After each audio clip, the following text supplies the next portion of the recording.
He says in verse 1 of chapter 18 of the book of Luke, men ought always to pray. Then he adds a little thing there, and he says, and not to faint. Men ought always to pray and do not faint. Men ought always to be in connection and communication and intimacy with God, and we should not be wearied by the events and concerns of this life, that we lose track of who God is and lose the content of where God is. We're supposed to remain faithful, remain potent, remain in the presence of God. We ought not to give up because prayers are not being answered. Things are going differently. We're not sure how this will work. We're thinking that might be different. No, sir.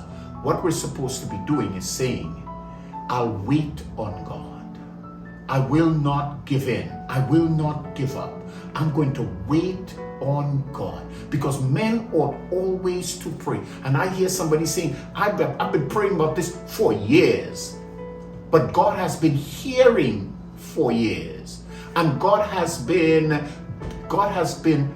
acting sovereignly through your prayer for years. It's not that prayers all the time need an answer to prove the reality or resilience of God. Is that prayer brings us into the presence of God, and that's an answer right there. So it means that you've been in the presence of God for years. Rejoice in that. God has not pushed you away.